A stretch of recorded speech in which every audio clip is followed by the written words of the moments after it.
एक व्यक्ति ਨੂੰ हरियाणा सरकार ने इस करके सस्पेंड कर दिता कि वो पिछले दिन ही इस अंदोलन में आया तो इस अंदोलन के आके उन्हें किसानों नाल गलबात की। मैं एक हफ़्ता पहले जो है टिकरी बॉर्डर पे छुट्टी लेके अपने विभाग से बाकायदा स्टेशन लीव लेके और मैं आंदोलन में आया। तो 27 को जो मैंने फेसबुक पे लाइव किया करीब आध पौन घंटे का, उसके बाद 28 तारीख को शाम को 7 बजे जो है मेरे घर पे एक कर्मचारी आया कि आपको जो है सेवा से निलंबित कर दिया गया है। तो बाद में मैंने अपने सूत्रों से जब पता लगाया तो पता लगा कि मेरे जो फेसबुक के ऊपर जो पोस्टें थी उनकी सीडी बना के और केंद्र सरकार ने राज्य सरकार को भिजवाई और कहा कि इस कर्मचारी को तुरंत निकालो। कहीं आपको सरकार बोल दे कोई माफ़ी मांग के बहाल कर देते हैं, कुछ नौकरी वापस दे देते हैं, तो उसके बारे में आपका क्या होगा? अगर मेरी जो जड़ों से काटने के बाद सरकार मुझे नौकरी देती है तो ऐसी नौकरी को मैं ठुकराता हूँ। दोस्तों तुसी देख रहे हो जिंदाबाद चैनल ते मैं मनिंदरजीत सिद्धू। किसानी अंदोलन दे विच हर शख्स का आउण नूं दिल करदा है, चाहे वह किसी खिते नाल संबंधित होवे, चाहे वह नौकरी पेशा होवे। उहदे जिद्दां जो भी किसानी नाल संबंधित है, जिन्हों भी किसानी नाल प्यार है, जो भी कोई रोटी खांदा उहदा इस अंदोलन दे विच किते ना किते भावनावां जुड़ियां ते आउण नूं दिल करदा है। इसे तरीके नाल हरियाणा के सिक्ख्या विभाग विच काम करदे एक व्यक्ति नूं हरियाणा सरकार ने इस करके सस्पेंड कर दिता कि वह पिछले दिन ही इस अंदोलन में आया तो इस अंदोलन के आके उन्हें किसानों नाल गलबात की। तो इसकी सज़ा उन्होंने सस्पेंशन के तौर पर मिली है। उन्होंने असीं गलबात करते हैं। हाँ सर, क्या नाम है आपका? मेरा नाम डॉक्टर अजय बल्हारा है और मैं हरियाणा शिक्षा निदेशालय के अंदर बतौर चीफ कोऑर्डिनेटर जो है काम करता था और अब था कहना पड़ रहा है क्योंकि अब मैं सेवा में नहीं हूँ। क्या वजह हुई, क्या आपको बोला गया कि क्यों आपको सस्पेंशन दी गई सर? मैं एक हफ़्ता पहले जो है टिकरी बॉर्डर पे छुट्टी लेके अपने विभाग से बाकायदा स्टेशन लीव लेके और मैं आंदोलन में आया था। और उसका कारण ये है कि ये नहीं कि हम नागरिक हैं तब भी हमारा हक है, लेकिन मैं तो खुद एक किसान परिवार से आता हूँ। जो हमारा घर है आज भी खेती किसानी से चलता है, वो दर्द था दिल में। दूसरी बात ये थी कि इतने लंबे समय से जो इतने बुज़ुर्ग लोग यहाँ पे पड़े हुए हैं इन हालातों के अंदर, कभी बारिश है कभी सर्दी है, तो मैंने उन लोगों के इंटरव्यू किए और उन सब इंटरव्यू को मैंने फेसबुक पे चलाया। उसके बाद मैंने अपने विचार रखे 27 तारीख को सारे का संकलन करने के बाद।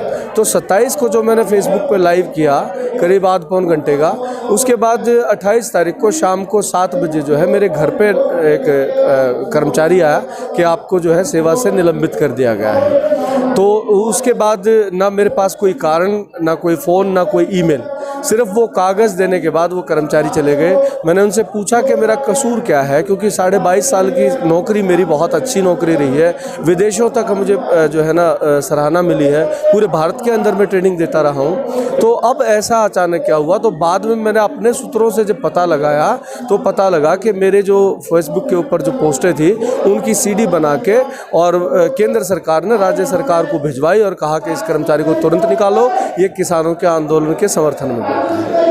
केंद्र सरकार इतना घबरा गई थी एक कर्मचारी से कि एक स्टेट के कर्मचारी से इतना घबरा गई कि उसकी सीडी बना के उधर भेजी। मैं यही कहना चाहता हूं कि जिस केंद्र सरकार को दिल्ली के चारों तरफ बैठे लाखों किसानों की आवाज़ सुनाई नहीं दे रही है, उनके पोस्टर पर्चे दिखाई नहीं दे रहे हैं, एक छोटे से कर्मचारी की फेसबुक की पोस्ट के ऊपर भी नज़र है। इसलिए जो हम यहाँ नारे लगाते हुए कहते हैं कि अंधी बहरी सरकार है, सरकार ना अंधी है ना बहरी है, उसको फेसबुक पे दी हुई एक आवाज़ भी सुनाई देती है और लिखे हुए चंद शब्द भी सुनाई देते हैं। कहीं ना कहीं जो सरकारी मुलाजिम होता है जैसे आप थे, उसके मन में डर होता है कि मैं, आपके मन में पहले डर नहीं था कि मैं आंदोलन में जाऊंगा और मेरे पे ये आ जाएगा? देखिए, मेरे मन में डर इसलिए नहीं था कि मैंने जो है लॉ खुद कर रखा है और मैंने महर्षि दयानंद यूनिवर्सिटी को टॉप किया है लॉ में।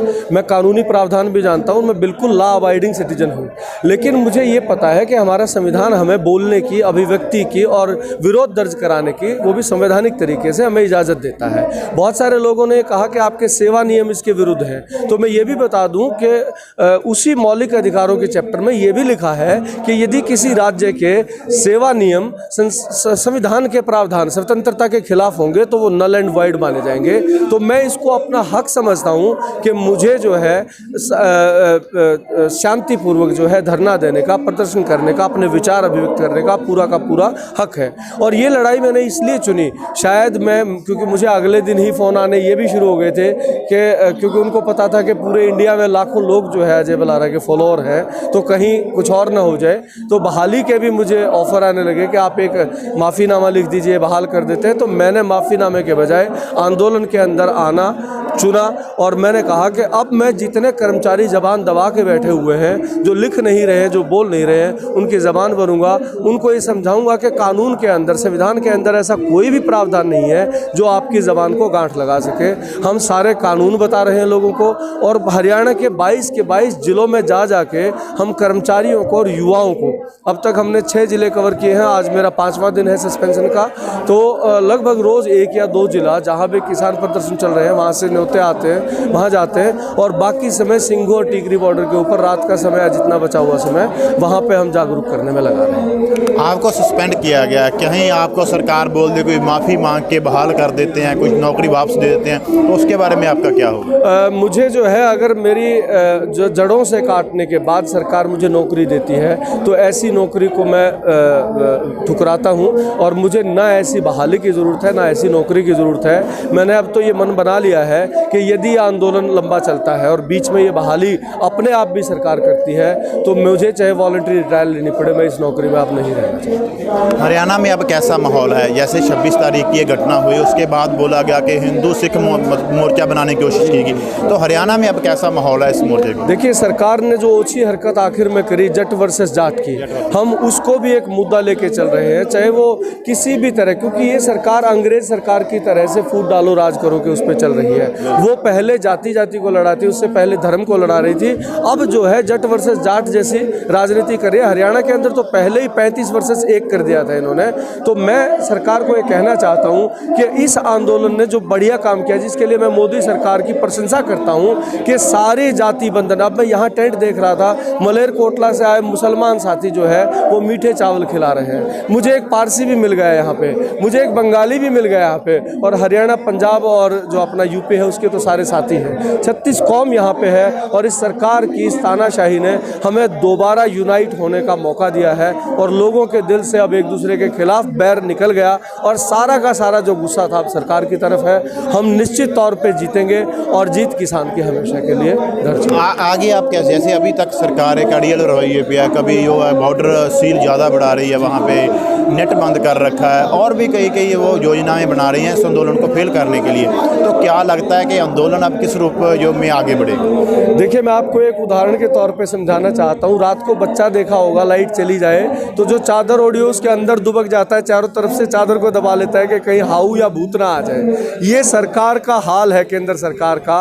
वो हमारे लिए नहीं बना रही है, वो डरी हुई है और चारों तरफ अपने किलेबंदी कर रही है कि कल को अगर और गुस्सा जागा तो कहीं घरों से निकाल के राजनेताओं को सड़क पे ना ले आए। इसलिए ये जो किलेबंदी चारों तरफ की जा रही है, ये उस डरे हुए बच्चे जैसी हालत है सरकार की कि वो किसान के हौसले से, और क्योंकि अब ये किसान आंदोलन रहा ही नहीं, अब ये जन आंदोलन है। हमारे जैसे कर्मचारी यहाँ पे हैं, व्यवसायी यहाँ पे हैं। हम एक बाल काटने वाले से मिले, मैंने कहा तुम यहाँ पे क्यों? कहता है कि यहाँ मेरे लिए भी सेवा का मौका है कि जो साथी हरियाणा के हैं जिनकी दाढ़ियाँ बढ़ गई हैं उनके बाल बना के अपनी सेवा करना है। तो अब सरकार जो है वो बिल्कुल आखिरी पड़ाव के ऊपर आ गई है। यहाँ सरकार को अगर अपनी बची खुची इज्जत समेटनी है तो मोदी जी को मंच पे आके और सीधे अपनी गलती मान के और ये कहना चाहिए कि हाँ मुझसे गलती हुई, कॉरपोरेट के हाथों मैंने ये काले कानून लिखवा लिए थे और अब मुझे पता लगा कि ये मेरे देश की जनता को मंजूर नहीं है, तो पूरा किसानों को वापस सम्मान के साथ अपने घर भेजे, इन किसानों इन कृषि कानूनों को वापस ले और किसान की एक समिति बनाए जिसमें पढ़े लिखे लोग भी हों, जिसके अंदर विचारक भी हों, जो दोबारा इसको रिव्यू करें और जो इससे पहले बहुत सारी कमेटियों के जितने सुझाव आए हैं उनको सम्मिलित करते हुए दोबारा किसान हितैषी कानून बनाएं। आप जैसे बोले हो कि आपको 5वां दिन है सस्पेंशन का, आप कई जिलों में जा चुके हो, आगे भी आप लोगों को जागरूक करते रहोगे इनके सब? मैं 22 के 22 जिलों में जाऊंगा। डेली हम 1 या 2 जिला कवर करते हैं और जब 22 जिले पूरे हो जाएंगे तो हमने एक अभी मेरे साथियों ने अपने आप ही एक हैशटैग मुहिम चलाई है।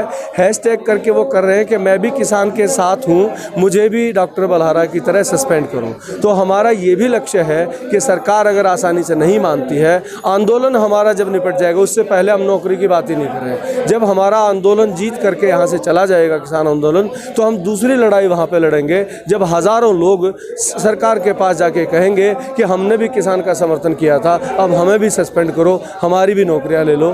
तो हमें लगता है कि कानून की और हमारे आंदोलन की और हमारे हौसले की जीत है। बहुत बहुत धन्यवाद जी। ਇਹ ਸਨ ਹਰਿਆਣਾ ਤੋਂ ਆਏ ਸਿੱਖਿਆ ਵਿਭਾਗ ਦੇ ਕਰਮਚਾਰੀ ਜਿਨ੍ਹਾਂ ਨੇ ਸਰਕਾਰੀ ਨੌਕਰੀ ਨੂੰ ਲੱਤ ਮਾਰ ਕੇ ਤੇ ਇਸ ਅੰਦੋਲਨ ਦੇ ਵਿੱਚ ਉਹ ਸ਼ਾਮਲ ਹੋਏ। ਉਹਨਾਂ ਨੂੰ ਸਸਪੈਂਡ ਕਰ ਦਿੱਤਾ ਗਿਆ ਤਾਂ ਉਹ ਕਹਿੰਦੇ ਕਿ ਜੇਕਰ ਮੇਰੀ ਜ਼ਮੀਨ ਨਾਲ ਜੁੜਿਆ ਮਸਲਾ ਹੈ ਤੇ ਮੈਨੂੰ ਸਸਪੈਂਡ ਨੌਕਰੀ ਤੇ ਨਹੀਂ ਮੈਂ ਜੁਆਇਨ ਕਰੂੰਗਾ, ਮੈਂ ਨੌਕਰੀ ਕਦੇ ਵੀ ਨਹੀਂ ਜਾਊਂਗਾ, ਮੈਂ ਕਿਸਾਨਾਂ ਦੇ ਹੱਕ ਵਿੱਚ ਅੱਗੇ ਪ੍ਰਚਾਰ ਕਰੂੰਗਾ। ਕੈਮਰਾ ਪਰਸਨ ਲੈਮਨਦੀਪ ਦੇ ਨਾਲ ਮਨਿੰਦਰਜੀਤ ਸਿੱਧੂ, ਸਿੰਘੂ ਬਾਰਡਰ, ਦਿੱਲੀ।